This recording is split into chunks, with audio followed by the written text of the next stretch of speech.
थंड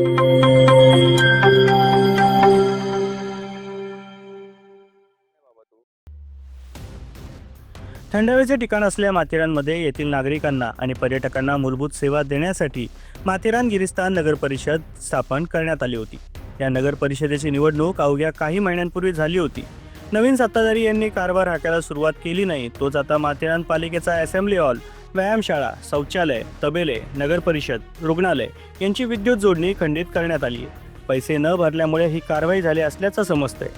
दरम्यान याबाबत माथेरान नगर परिषदेचे नगरसेवक सचिन दावेकर यांनी याबाबत परखड प्रतिक्रिया देत पालिकेच्या डोळ्यात अंजन टाकण्याचा प्रयत्न केलाय।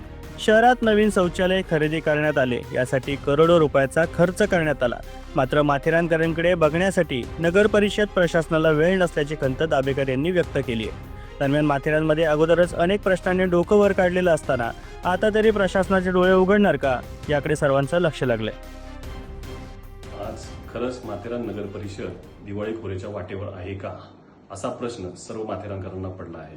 कारण मागील 3 दिवसापासून माथेरान असेंब्ली हॉल असेल, त्याच्या बाजूला असलेली व्यायामशाळा, तसेच त्याच्या पाठी असलेलं टॉयलेट, माथेरानमधील घोडा तबेले आणि या अगोदरही माथेरानमधील 15 दिवसाअगोदर माथेरान नगर परिषद तसेच नगर परिषद बाजूला असलेलं हॉस्पिटल याचे वीज कनेक्शन बंद करण्यात आले होते।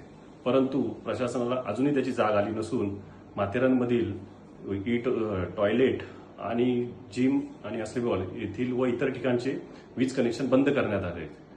माथेरान नगर परिषदेमध्ये टॉयलेट घेण्यासाठी जवळजवळ 38 लाख रुपये एका टॉयलेटसाठी खर्च करण्यात आला। असे 16 टॉयलेट विकत घेण्यात आले, परंतु माथेरान प्रशासनाकडे या माथेरानतील लोकप्रतिनिधी असतील किंवा आमच्या गावातील लोक असतील यांच्याकडे बघण्यासाठी किंवा यांच्यासाठी खर्च करण्यासाठी माथेरान नगर परिषदेमध्ये पुरेसा पैसा नाही, असे आमच्या निदर्शनास आले आहे। आणि या माध्यमातून माथेरान नगर परिषद असेल, अधिकारी असतील यांच्यावरती तीव्र नाराजी व्यक्त करण्यात आली आहे।